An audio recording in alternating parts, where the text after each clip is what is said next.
میرے بھائیوں، موت کے وقت انسان دو کیفیت میں ہوتا ہے۔ کچھ لوگوں کی روح ایسی نکل رہی ہوتی ہے کہ ان کے رگ رگ میں وہ پھنس رہی ہوتی ہے وَلَوْ تَرَى إِذْ يَتَوَفَّى الَّذِينَ كَفَرُوا الْمَلَائِكَةُ يَضْرِبُونَ وُجُوهَهُمْ وَأَدْبَارَهُمْ۔ کاش تم دیکھ سکتے وہ منظر جب اللہ کے فرشتے نافرمانوں کی روح کو نکال رہے ہوتے ہیں تو ان کے منہ پہ بھی مارتے ہیں، ان کی کمر پر بھی مارتے ہیں۔ اور اخرجوا انفسکم اليوم، نکالو آج اپنی روحوں اور جانوں، اب تم بچ نہیں سکتے ہو۔ وہ پیچھے ہٹنا چاہتے ہیں، رب ارجعون، مجھے واپس کر دے تھوڑی دیر کے لیے، لعلی اعمل صالحا، اب میں پورا ٹھیک مسلمان بن کے چلوں گا۔ تو اس کے جواب میں ہوتا ہے، اور حدیث پاک میں آتا ہے کہ ملک الموت اترتا ہے، اس کے ساتھ 4 فرشتے ہوتے ہیں۔ وہ 4 فرشتے آتے ہیں، اس کی پٹائی شروع کر دیتے ہیں۔ ابھی پرسوں یہ حدیث میں نے پڑھی ابن ماجہ میں کہ ملک الموت کہتا ہے ایتھا النفس الخبیثہ کانت فی الجسد الخبیث، اے خبیث روح جو خبیث جسم میں تھی، اخرج، باہر آؤ۔ اب وہ واپس تو ہو نہیں سکتا، اپنے آپ کو روک تو سکتا نہیں، تو وہ حیران پریشان خوف زدہ، تو اس کے جواب میں اس کو ملک الموت کہتا ابشری بحمیم وغساق وآخر من شکلہ ازواج، تیار ہو جا خوفناک عذاب کے لیے اور کھولتے پانیوں کے لیے، کانٹے دار جھاڑیوں کے لیے اور بے شمار عذاب کی شکلوں کے لیے۔ تو اس کی روح کو جب کھینچتے ہیں تو رگ رگ سے وہ کٹ کے نکلتی ہے، تو سارا وجود زیر و زبر ہوتا ہے، سکرات کا درد ساری دنیا کے دردوں پر حاوی ہے۔ جب اس کی روح نکلتی ہے اور اس کو لے کر آسمان پر چلتے ہیں تو دروازے پر پہنچتے ہیں تو اندر سے فرشتے پوچھتے ہیں کون ہے؟ کہتے ہیں فلاں کا بیٹا ہے۔ کا نفس خبیثہ فی الجسد الخبیث، یہ تو وہی بدماش ہے جو بدماش جسم میں تھا، یہ وہ بدبخت روح ہے جو بدبخت جسم میں تھی، اس کے لیے آسمان کے دروازے نہیں کھل سکتے، اسے واپس کر دیا جائے۔ تو آسمان کے دروازے لا تفتح لهم ابواب السماء ولا يدخلون الجنة حتى يلج الجمل في سم الخياط، کہ ان کے لیے آسمان کے دروازے نہیں کھلیں گے اور ان کے لیے جنت کے دروازے نہیں کھلیں گے، پھر یہ وہاں سے نیچے گرائے جاتے ہیں جو اللہ کا قید خانہ ہے سجین، وما ادراک ما سجین کتاب مرقوم، وہ تمہیں خبر نہیں کہ وہ کیا خوفناک قید خانہ ہے جو اللہ تعالیٰ نے بنایا ہے، اس سے وہاں دھکیل دیا جاتا ہے۔ پھر قیامت تک اس کے لیے انتظار کی گھڑیاں ہیں اور عذاب کی شدت ہے۔ اور جب کوئی نیک آدمی اللہ تعالیٰ کے دربار میں جانے کا اس کا وقت آتا ہے تو اللہ تبارک و تعالیٰ فرماتے ہیں ان الذین قالوا ربنا اللہ ثم استقاموا تتنزل علیہم الملائکۃ الا تخافوا ولا تحزنوا وابشروا بالجنة التي كنتم توعدون نحن اولیاؤکم فی الحیاة الدنیا وفی الآخرة ولکم فیہا ما تشتہی انفسکم ولکم فیہا ما تدعون نزل من غفور الرحیم۔ جب کوئی نیک مرد عورت کے جانے کا وقت آتا ہے تو اس کے لیے بھی فرشتے آتے ہیں اور آ کر اس کو خوشخبری دیتے ہیں اور آ کر اس کو تسلی دیتے ہیں کہ آپ غم نہ کریں، پیچھے والے بھی آپ کو مل جائیں گے، آپ خوف نہ کریں، آگے ساری منزلیں آپ کے لیے آسان ہیں، آپ کے لیے جنت بھی تیار ہے، رب بھی مہربان ہے۔ اور حدیث پاک میں آتا ہے کہ ملک الموت اور 4 فرشتے آتے ہیں، وہ 4 فرشتے اس کو سہلاتے ہیں، دباتے ہیں کہ موت کا درد اسے محسوس نہ ہو، اور ملک الموت فرماتے ہیں ایتھا النفس الحمیدہ کانت فی الجسد الحمید اخرجی، اے نیک روح جو نیک جسم میں تھی باہر آؤ۔ کیا کرو؟ وابشری بروح وریحان ورب راض عنک غیر غضبان، آپ کو بشارت ہو آپ کے لیے جنت تیار ہو چکی ہے اور وہاں کی ساری نعمتیں آپ کے لیے میسر ہو چکی ہیں اور اللہ آپ پہ راضی ہو چکا ہے اور اللہ آپ پہ خوش ہو چکا ہے۔ اس پر اس کی روح کو نکالا جاتا ہے، پھر سارے فرشتے اس کو استقبال کے ساتھ جو آسمان پر لے جاتے ہیں تو اندر سے پوچھتے ہیں کون ہے؟ کہ فلاں کا بیٹا، فلاں کی بیٹی۔ کہتے ہیں نفس حمیدہ فی جسد حمید، یہ تو نیک روح تھی جو نیک جسم میں تھی، مرحباً بہی، اس کو ہم سب استقبال کس کا کرتے ہیں، اور ایک دم آسمان کے دروازے کھلتے ہیں، پھر وہ پہلا، دوسرا، تیسرا، چوتھا سارے آسمان پار کرتا ہوا اللہ پاک کے عرش کے نیچے کے جا کر، مرد ہے یا عورت، وہاں جا کر سجدے میں سر رکھتا ہے، اور اللہ تعالیٰ فرماتے ہیں ہاں اس نے ہمیں خوش کیا، ہم اسے خوش کریں گے، اور اس کو عافیت کے ساتھ وہاں آسمان میں، پہلے آسمان سے لے کر اللہ کے عرش تک یہ سب ویٹنگ روم بنے ہوئے ہیں، جہاں اللہ اپنے اپنے درجات کے مطابق جنت والوں کو ٹھہراتا ہے، اور وہ انتظار گاہ ہے، اور وقت ختم ہو جاتا ہے، لہٰذا انتظار کی جو تکلیف ہے وہ بھی ختم ہو جاتی ہے، وقت ختم تو انتظار کا احساس ختم، اور ٹائم کے گزرنے کا احساس ختم۔ تو جیسے اصحاب کہف کو اللہ نے غار میں داخل کر کے تو غار کے اندر سے وقت کو نکال کے باہر پھینک دیا، باہر 300 سال گزرے، اندر آدھا ہی دن گزرا تھا۔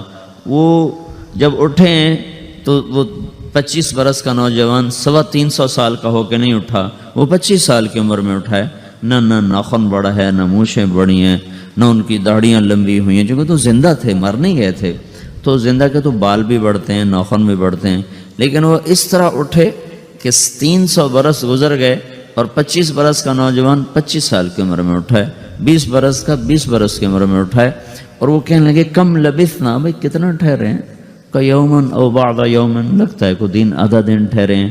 وہ صحیح کہہ رہے تھے، باہر اللہ تعالیٰ نے وقت کی گھڑی کو چلائے رکھا، اور اندر غار میں اس کو سوئچ آف کر دیا، نکال دیا، کہ یہاں وقت کو داخل نہیں ہونے دیا، تو وقت کے گزرنے سے جو بھی اثرات مرتب ہوتے ہیں وہ ان پر مرتب نہیں ہوئے، تو وہ 20 آدھے ہی دن کے بعد اٹھے ہیں، باہر 300 سال، اندر آدھا دن۔ یہی کچھ اللہ تبارک و تعالیٰ برزخ میں کر دیتا ہے، وقت کو ختم کر دیتا ہے، گزرنے کا احساس نہیں ہوتا ہے۔ تو اس طرح میرے عزیزو، یہ 2 موتیں ہر انسان دیکھتا ہے، یا وہ جنت کے فرشتوں کا استقبال دیکھتا ہے، یا جہنم کے فرشتوں کی مار اور پٹائی کو سہتا ہے۔ رابعہ بصری رحمۃ اللہ علیہ کا انتقال ہونے لگا تو انہوں نے رات کو فوت ہوئی، تو انہوں نے اپنی خادمہ کو بلا کے فرمایا کہ کسی کو بتانا نہیں، جب میں مر جاؤں تو پڑوس میں 2-4 کو بلا کر نا میرا جنازہ پڑھوا دینا، اور جس کرتے میں تہجد پڑھتی تھی وہی میرا کفن بنا دینا، اور صبح بے شک لوگوں کو بتا دینا، میرے مرنے کے بعد میری میت کو رکھنا نہیں، فوراً دبا دینا۔ جب ان کا انتقال ہوا تو انہوں نے پڑوس کے 2-4 10-20 آدمی بلائے، اور ان کو تدفین تجہیز سب کچھ ہو گئی، صبح شور مچا کہ وہ رابعہ بصری کا انتقال ہو گیا۔ تو اگلے دن وہ خواب میں اس خادمہ کو ملی اور کہا بیٹی تیری بڑی مہربانی، تو نے میری وصیت کے مطابق عمل کیا۔ اس نے دیکھا کہ انہوں نے ایک خوبصورت سبز لباس پہنا ہوا ہے، تو وہ فرمانے لگی، انہوں نے سوال کیا کہ آپ کے ساتھ قبر میں کیا ہوا؟ تو وہ کہنے لگی کہ میرے پاس منکر نکیر آئے تھے اور مجھ سے کہنے لگے من رب کی، تیرا رب کون ہے؟ تو میں نے کہا سبحان اللہ، 40 برس جس کو میں نہ بھولا سکی اس کو 4 ہاتھ زمین میں آ کے میں بھول جاؤں گی۔ ان کا 42 برس کی عمر میں انتقال ہوا تھا۔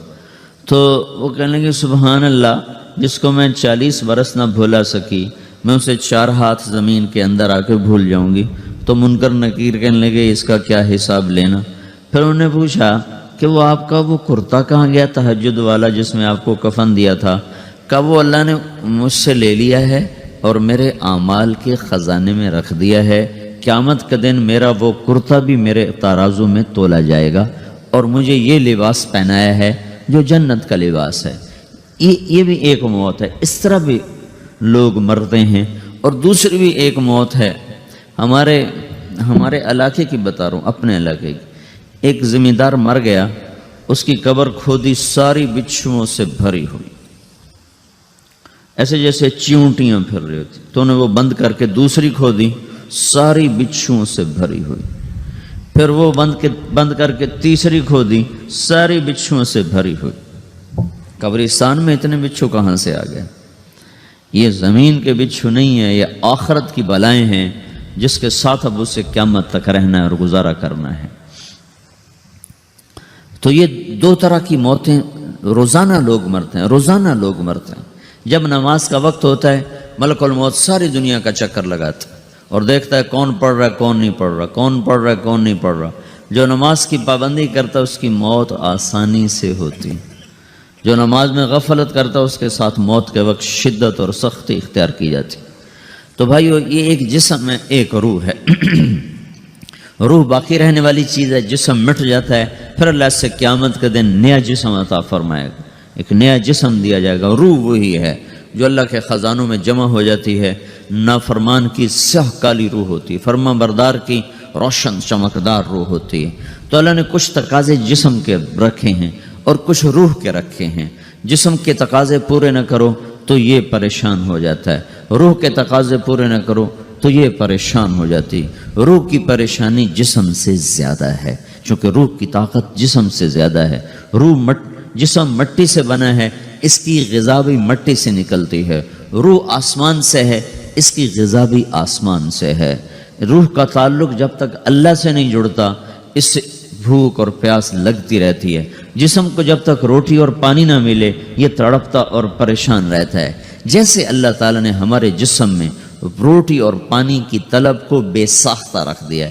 میں بیان کے دوران بھی پانی پی رہا ہوں، آپ دیکھ رہے ہیں کہ میرا حلق سوکھ جاتا ہے، مجھے طلب محسوس ہوتی ہے پانی، حلق سوکھتا ہے پانی کی طرف بھاگتے ہیں، بھوک لگتی ہم روٹی کی طرف بھاگتے ہیں۔ یہ ایک ایسا اندر میں آٹومیٹک سسٹم ہے کہ ہم اس کو آف نہیں کر سکتے۔ یہ سوتے سوتے بھی بھوک کی وجہ سے آنکھ کھل جاتی، سوتے سوتے پیاس کی وجہ سے آنکھ کھل جاتی ہے۔ یہ ایسا خود اللہ تعالیٰ نے ساختہ نظام بنایا ہے کہ آپ اپنے جسم میں روٹی اور پانی کی طلب کو نہیں نکال سکتے۔ میرے عزیزو، ٹھیک اسی طرح اللہ نے انسانی روح میں اپنی طلب رکھ دی ہے اور اپنے رسول کی طلب رکھ دی ہے۔ یہ دو طلب ایسی ہیں کہ یہ آپ کے جسم روح سے نکل نہیں سکتی۔ جیسے بھوکا روٹی نہ کھا لے، پیاسا پانی نہ پی لے، اسے چین نہیں آ سکتا۔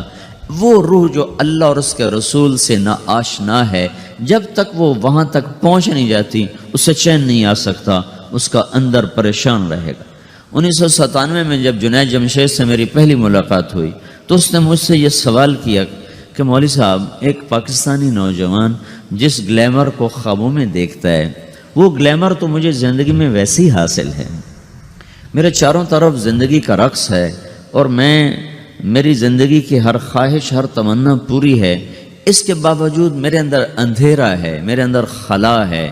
مجھے لگتا ہے میں وہ کشتی ہوں جس کا کوئی ساحل نہیں، جس کی کوئی سمت نہیں۔ www.dasquran.com۔ تو ایسا نہیں ہونا چاہیے۔ ایک عام لڑکا تو کہتا ہے ہائے کاش یہ ہوتا، اس کو وہ نہیں ہو رہا تو پھر وہ پریشان ہے، ہائے یہ ہوتا، ہائے وہ ہوتا۔ تو میں تو ہائے نہیں کرتا ہوں، میری تو ہر لذت اور خواہش میرے سامنے تشتری میں سجا کے پیش کی جا رہی۔ میں کیوں ایسا کر رہا ہوں؟ میں ہائے ہائے کیوں کر رہا ہوں؟ میرا اندر ویران کیوں ہے؟ میرے اندر میں خلا کیوں ہے؟ یہ وہی خلا ہے کہ وہ روح کی پیاس کو شراب میں بجھانا چاہتا ہے، وہ روح کی پیاس کو لڑکی میں بجھانا چاہتا ہے، وہ روح کی پیاس کو موسیقی سے بجھانا چاہتا ہے، وہ روح کی پیاس کو دنیا کی رانائیوں میں 5 اسٹار ہوٹلوں سے بجھانا چاہتا ہے۔ روح کیا جانے روٹی کیا ہے، شراب کیا ہے، پانی کیا ہے، عورت کیا ہے، موسیقی کیا ہے، گھنگرو کیا ہے، پائل کیا ہے، چھنکار کیا ہے، روح کو ان چیزوں کی کیا خبر؟ امریکہ میں ہماری ایک جماعت تھی تو 4 لڑکے 2 لڑکیاں، 4 لڑکیاں 2 لڑکے مسلمان ہیں۔ تو ایک لڑکے کا نام رکھا تھا ابراہیم، اور اس کو جب پڑھایا نا کلمہ، انہوں نے کہا ہائے، انہوں نے کہا ہائے، اور دونوں ہاتھ یہاں رکھے سینے پر، دل پر، کہا ہائے۔ تو ہمارے ساتھی ہیں ڈاکٹر اختر، وہ کہنے لگے کیا ہوا کیا ہوا؟ کہنے لگا جب سے ہوش سنبھالا یہ جگہ خالی تھی، یہ تیرے کلمہ پڑھانے پر بھر گئی ہے کہ میری خوشی سے ہائے نکل گئی۔ یہ جگہ خالی رہے گی، یہاں شراب نہیں پہنچ سکتی، یہاں نغمہ اور موسیقی نہیں پہنچ سکتی، یہاں تالے لگے ہوئے ہیں، یہاں تک کوئی آواز نہیں جا سکتی۔ دل کے تاروں پر ایک ہی نغمہ چڑھ سکتا ہے اور وہ اللہ کی یاد کا ہے اور اللہ کی محبت کا ہے اور اللہ کے رسول کی محبت کا ہے۔ باقی کوئی مضراب ایسا نہیں جو ان تاروں کو چھیڑ سکے، باقی کوئی چیز آواز ایسی نہیں جو دل کی دنیا پر جا کر دستک دے سکے۔ یہاں بند دروازے ہیں، یہاں صرف اللہ پہنچے گا، اللہ کے رسول کا تعلق پہنچے گا، باقی کوئی چیز یہاں نہیں جا سکتی۔